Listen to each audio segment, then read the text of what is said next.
Estamos aquí en esta mesa de análisis de Tiempo X con Aire Rural, con el ingeniero Uber Arese. Estamos con Marcos Giraudo, que es el presidente de Renatre, como así también miembro del directorio de Coninagro, y con el contador Gustavo Peretti, así que para hablar de temas que hacen a la actualidad del sector. Y vamos a comenzar hablando del tema del clima, ¿te parece, Uber? Comenzando a hablar del tema del clima para ver cómo nos afecta las heladas. Estábamos viendo, quiero decirle a la gente, porque esto después se va a ver el día lunes a la noche, y hoy que es día martes, después del 9 de julio feriado, tuvimos una nueva helada, una temperatura mínima a las 8 de la mañana de 3 grados, 2 décimas bajo cero, así que bueno, decir, ¿cómo afecta esto? ¿Está bien? ¿A esta temperatura le hace bien? Nosotros en un clima continental como tenemos, es obvio que tiene que haber inviernos intensos. Marcos lo va a corroborar porque también venimos del mismo origen y Gustavo también. Los inviernos acá en nuestra zona siempre fueron inviernos muy duros y decían los viejos, los abuelos nuestros, que los inviernos muy fuertes eran muy buenos para la producción. Porque acordate que estamos hablando de época que no había ningún tipo ni de insecticida, ni de fungicida, era todo natural. Entonces era todo natural. Entonces los inviernos fuertes hacían que hubiese una gran mortandad de plagas y razón el año arrancaba mucho mejor. Nosotros medio que nos mal acostumbramos porque tuvimos inviernos muy benignos, pero ahora Hernando siempre se caracterizó por tener inviernos muy duros, con heladas muy fuertes. Antes a lo mejor notábamos menos, no teníamos calefacción, no teníamos nada, o sea, estábamos más acostumbrados, ¿no? Que notábamos menos. Y aparte, la zona de todo el Hernando en el invierno no estaba tan árida como está ahora, donde hacemos barrochos largos. Antes normalmente había bastante trigo, había pasto, había más monte, bueno, todas cosas que había más cortinas forestales, o sea, todas cosas que hacían que el clima nos parecía un poco más benigno. Y aparte no teníamos estaciones meteorológicas, o sea, si hacía decíamos qué heladón. ¿Y de cuánto era la helada? No sé de cuánto era.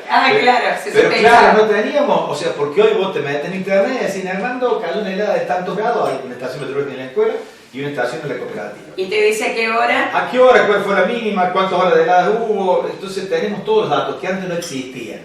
Pero bueno, yo creo que el invierno tiene que ser duro. Lo que nos mata en este Hernando, más que las heladas, son los terribles vientos. Y eso es de cuando éramos chiquititos, yo soy más grande de esta mesa, los vientos eran el problema. Antes era en agosto, ahora se delataron un poco porque están en julio, pero hoy tuvimos vientos ráfagas casi de 50 kilómetros. Y bueno, eso es, yo me fijaba en un lote. Hoy complicó el día el viento. Sí, y viste que, no sé si prestaste atención, yo anduve por el campo, lotes de maní empezaron a volar, o sea, sí. que se insiste en la buena el práctica. que no está tapado. Exactamente. Y vos que trabajaste bastante en la buena práctica, lo que se le pide a los productores por un acuerdo que ha firmado la Cámara del Maní con el gobierno es que el que hace maní siembre un verdeo como barbecho, no para cosechar ni nada.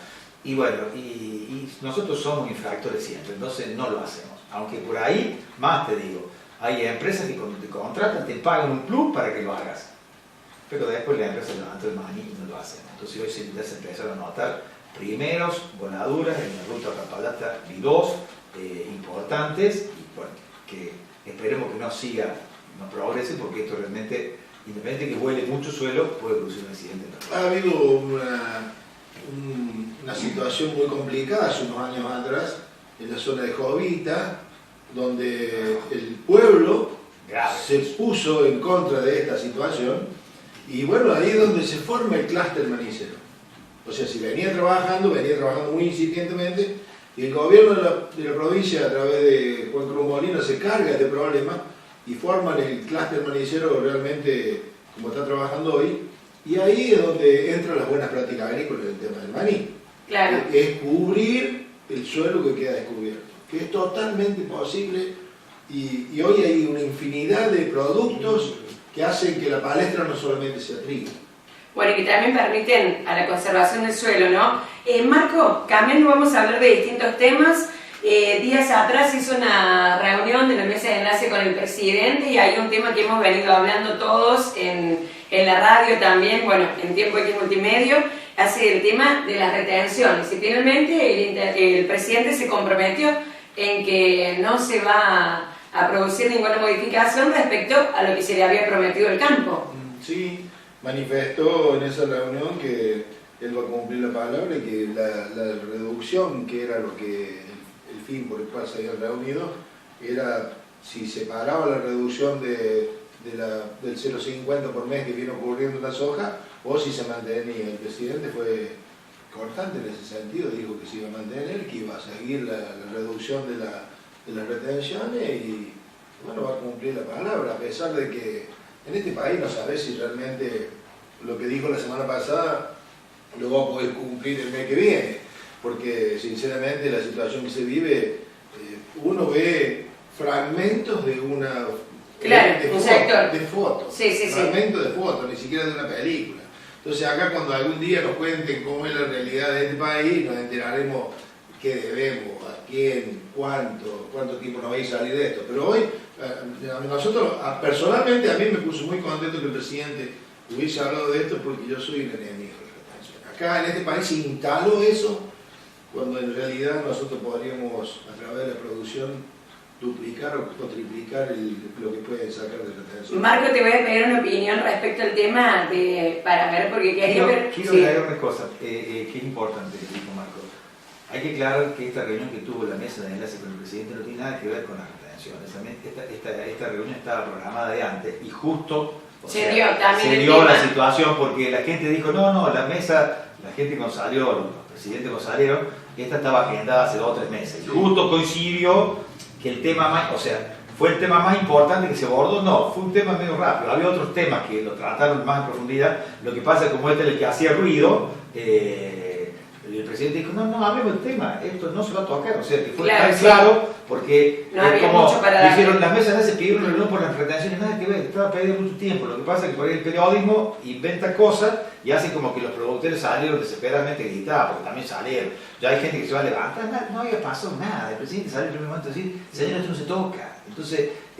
pero había una incertidumbre también de que podía llegar a pasar, porque te voy a decir por qué, Uber, porque hay 3 cosas que venimos mirando, que el presidente está preocupado por cumplir con su palabra, ¿no es cierto? Bueno, por el lado de los productores o del campo, el tema de las retenciones, con los gobernadores, claro, con los gobernadores de la obra pública, y bueno, también con el gasto social que por ahí no se puede tocar, y hay cosas que, digamos, hay que bajar el déficit, y hay muchos puntos que son difíciles de... ¿Cómo se hace? Hay que bajar el déficit, no seguir cobrando impuestos. Creo que el Marco lo dijo, yo no me acuerdo si lo dijo él o no, el 60% de lo que produce el productor se lleva el Estado, provincial, municipal, nacional. Entonces dejémonos de jorobar con eso. Recién dijiste algo, que salen un montón de números ahora, este último tiempo, cómo la producción, con la diferencia en la producción, superó lo que sacaban por retención. Entonces, nosotros somos un país eminentemente agrícola-ganadero. Lamentablemente, no hemos creado una conciencia en el sector de que a la producción hay que agregarle cosas para que no salga como grano afuera.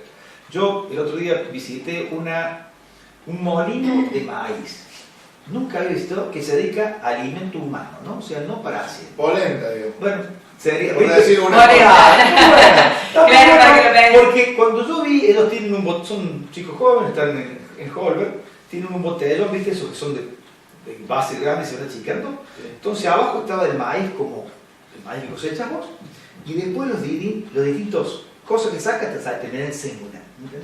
Entonces cuando vi todas las cosas que se pueden hacer de partir de maíz, no etanol, no alimento para maíz extraordinario.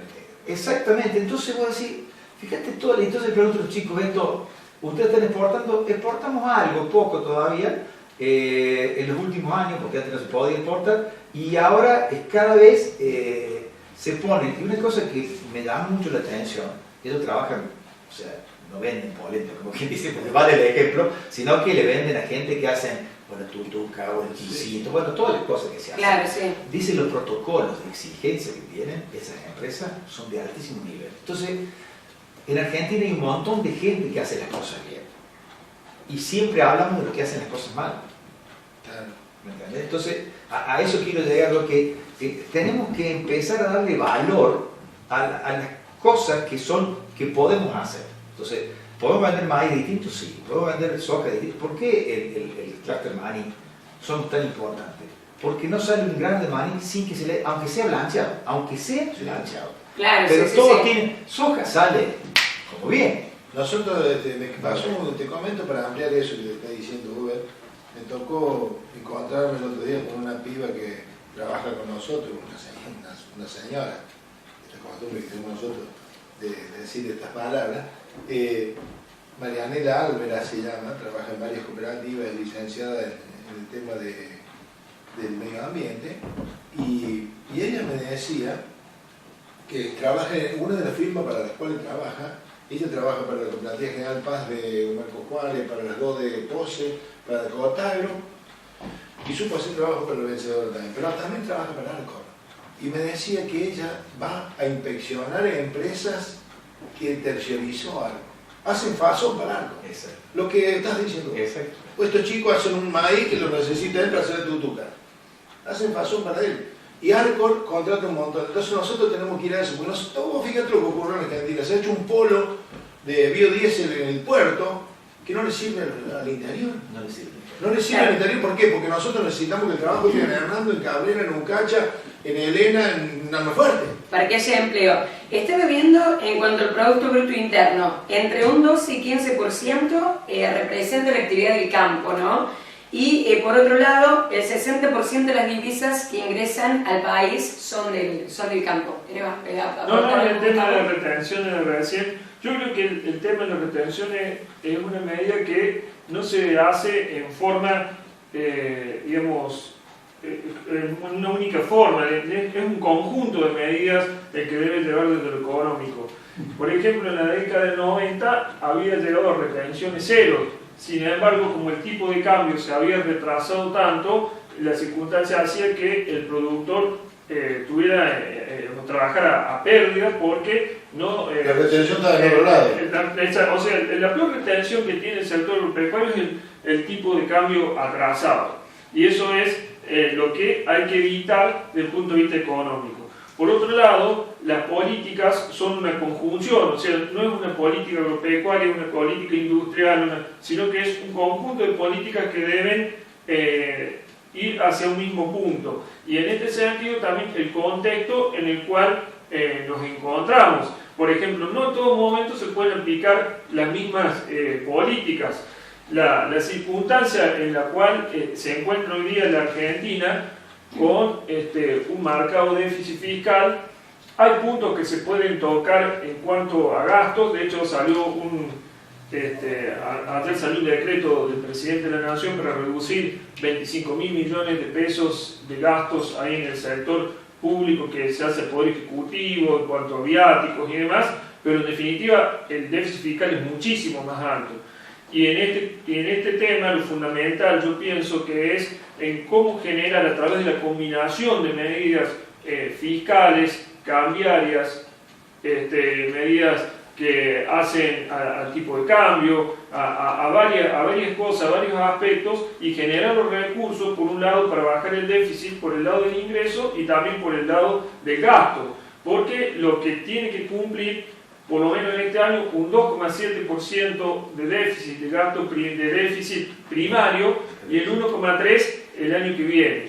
¿Lo irán a cumplir, Bueno, Gustavo? este año... El tema, ¿sabes cuál es, Gustavo? Que para lograr eso debe restablecer la confianza inmediatamente el gobierno. Exactamente. Porque ha ocurrido algo hace unos días, digamos 2 meses, una corrida cambiaria que se fumaron 10.000 millones de dólares.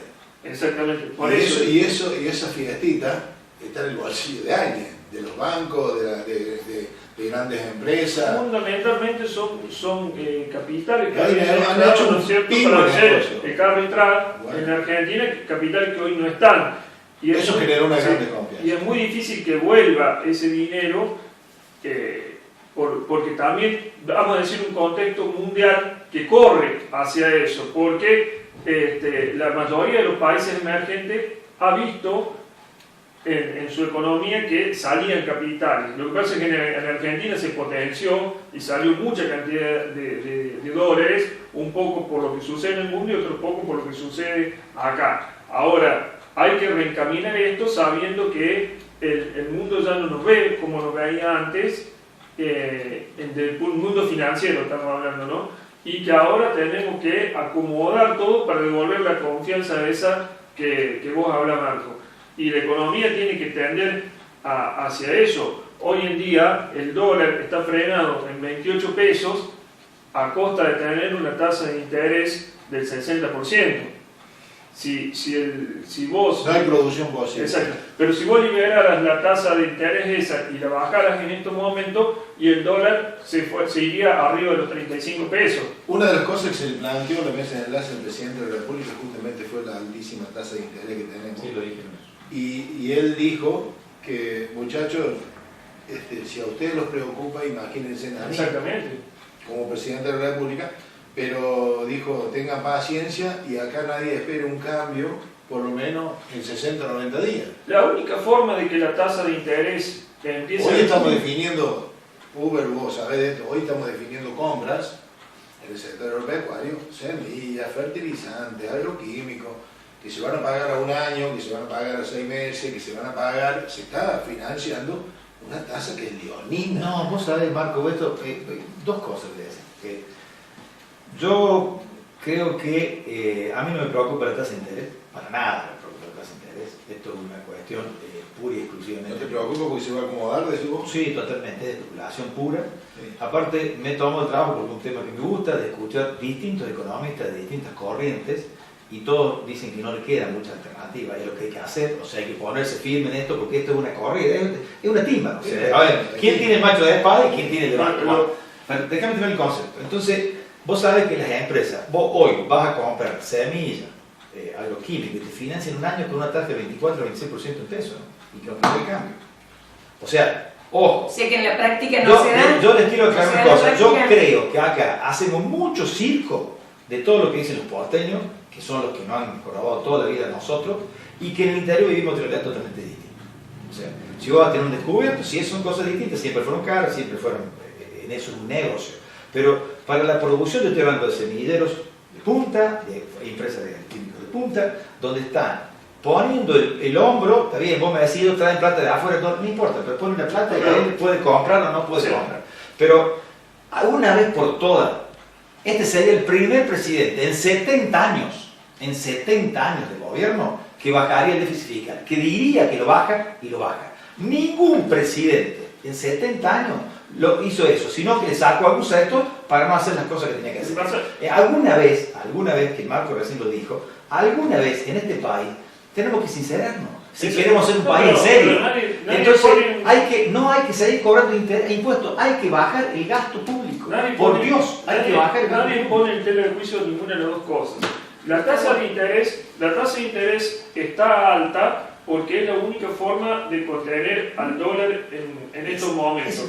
La única forma, o sea, es una tasa de corto plazo porque es insostenible en el largo plazo, pero la única forma de que la tasa de interés comience a bajar es que el flujo de dólares de la economía argentina empiece a subir. Si empieza a subir la cantidad de entrada de dólares, es la única forma de que la tasa, pero dólares genuinos, o sea, no dólares financieros. No, pero a mí nunca me ocurrió, Gustavo, a mí nunca me ocurrió que del banco me llamaran porque tenía una tarjeta de donación con una X cantidad de dinero y no la estaba usando. No, nunca, jamás, nunca. Y ahora me llamaron. Y ahora te llamaron. Me llamaron, ¿y qué quiere decir eso? Que el banco tiene dinero para prestar. Y necesita... Pero por ejemplo, si vamos hoy, a ver la pregunta, vamos hoy a pedir un crédito, como hablamos el otro día, Marcos. Sí. Si alguien va y pide un crédito, ¿cuál es la tasa de interés de la El productor que el otro día decíamos que te pasó la problemática de la sequía. Una tarjeta de donación hoy está en 23%. ¿Cómo lo pones vos? ¿Cómo lo pones en el concepto que decía, en la situación que decía el Uber? Si hay una planificación, todo el mundo está hablando de que no va a ser menos de 27% la inflación. 30, está bien. Exactamente. Pero tomemos el piso, 27, y a vos tener una tasa del 23, es buena. Está en peso, congelaste, te fuiste el año que viene, y está dentro de los parámetros que es la economía. Hay que decir una cosa, son tasas que están subsidiadas por el Estado. En este caso dije yo no, porque esto es una empresa privada. Pero hay una empresa privada. Hay una empresa privada. Pero es una política de un... Claro, el gobierno no dice Córdoba también tiene algunos... O de un... La economía, no, la tienen todo. Sí, la economía en general... La tienen todo. Sí, la economía en general transcurre con una tasa de referencia que va creando el central, de ahí para abajo. O sea, puede haber algún sector o algún banco o alguna línea que esté en esa tasa, pero la línea general del financiamiento de toda la economía te la va a marcar la tasa de referencia. Creo que mejor tiene unos créditos que están subsidiados y por lo tanto a 0%. Para la gente que está en problemas, situación de emergencia, 20 millones menos de toneladas de soja, 10 millones de toneladas de maíz, 7.000 millones de dólares. No están. Yo te lo dije el otro día, no lo se tiene fugó. nadie. Sí. Se fugó. A ver, para que esto es actuación, ¿no? No es. Sí, Exactamente. En un contexto. ¿Qué te No, quiero decir dentro con de esto? toda La empresa acá, esta de semilla, esta de lo químico, esta de fertilizantes, ¿Sabe aquel eso? de combustible, sabe que yo lo necesito, yo me pongo en el contexto de productor agropecuario, sabe que lo necesito y no tengo plata. Entonces él tiene, pero él también necesita vender. Claro, es decir, la Él necesidad necesita de vender. las partes. Entonces se han ido acomodando, claro, se han ido acomodando. Y vos fíjate que es tan así, y no solamente el sector agropecuario, que si vos te fijas en la devaluación y todas esas cosas, los precios en general no subieron ni parecido a lo que subió el dólar. No, pero subieron muchas cosas. Subieron muchas cosas, pero ¿sabes qué? Eso se llama pass growth en economía, Sí. pero el pasaje a precios. A ver cómo es que lo pronuncie, porque acá Marcos Giraudo está riendo Una hace frase Se llama pass growth, que es el pasaje de la devaluación a los precios. Acá tenemos un técnico. Espera, Marco. más allá de eso. No se da eso a la totalidad de la devaluación, el pasaje de precios, ¿por qué? Porque la economía está en contracción. O sea, eso es... El tipo que no puede vender, si sube los precios, vende menos. Exactamente, porque El la economía está en cereal. contracción. Yo creo que el gran problema también es en lo macro y encontrar cómo se le encuentra, digamos, cómo se encuentra una solución, un equilibrio a todo para que el país pueda salir adelante. Tenemos el gran problema fiscal, hay que encontrar los recursos por un lado y bajar los gastos por el otro. Hay un gran problema de que también estamos entrando en un año político, nadie quiere bajar el gasto, si vos lo ves del Estado nacional, provincial, municipales en todo el país, y bueno, y ese es un punto en el cual hay que encontrar todo el equilibrio, porque acá por declamación no se solucionan los problemas, ese es el tema. Acá el Producto Bruto Interno, para que me había notado, yo a veces me tomo apuntes, ¿sabes para qué, Uber? Vos traete los lentes, Uber, vos que querés espiar. Lo que se espera es una expansión del Producto Bruto Interno, porque hay esperanza de que este año va a haber una buena campaña. Yo no tengo ¿Va a haber duda. una buena campaña o no va a haber una buena Sí, campaña? va a haber una excelente campaña. Y en el 2019 entra Vaca Muerta. Sí, está produciendo, creo que el 15% del gas ya lo tenemos acá producido por Vaca Vaca Muerta se Muerta. va a ir cada año, va a ir A ver, sumando. si vos ves las cosas macro, Sí. si vos ves las cosas macro de este país, te diría que las cosas macro del país están bastante bien. Vos me decís, no, bastante bien. Si vos ves lo micro, están liados. Y yo discrepo con Gustavo por una... Discrepo, hombre, que un montón de cosas, son opiniones, no son... O sea, cada cual tiene su forma de ver. No es que se van a pelear aquí. No, pero lejos de ahí, yo no me voy a pelear con esto con nada, quédense tranquilo. Que aquí la cuestión es, el Estado Nacional, pese que le cueste lo que cueste, va a hacer todos los recortes que correspondan. Y no vamos a pensar en la elección de ahí. Exactamente, por una simple cuestión. ¿No va a pensar? Porque tiene una idea distinta. Eso es cierto, que se está separando de la elección del año que viene. Lo que ocurre, ¿En qué sentido? El que el tipo va a tomar las medidas que correspondan, No, que sí. sin importarle El quién. Y problema que es... le va a favorecer. Sí, porque pero el problema es que generalmente los quienes gobiernan piensan más en la próxima elección que en gobernar. En este caso, uno de los grandes problemas que tiene el gobierno es el tema del presupuesto y que en el Congreso está en minoría. Y de ahí Lo hace viene... por decreto. Lo hizo Cristina Kirchner, lo hizo Alfonsín. No, sí, seguramente. Lo hicieron todo. Va a salir el presupuesto. Lo que quieren los legisladores es que lo mande. Los legisladores están rogando que lo mande, porque saben que lo puede hacer por decreto. No lo hace por decreto. No lo puede hacer. Bueno, él lo que hace es toma el del 2017. Pero mamá, Eso se llama reconstrucción del presupuesto. Y eso lo va a Tiene por ley autorizado. No, pero aparte lo Sí. apuesta con ropa, porque a las provincias les quita todo. Entonces le dice, culpa de ustedes que no me aprobaron el ¿Qué no presupuesto. pasó? Preguntarle de la Sota cómo le fue cuando peleamos con Cristina. Mejor dicho, no de la Sota, cómo le fue a todos los cordobeses.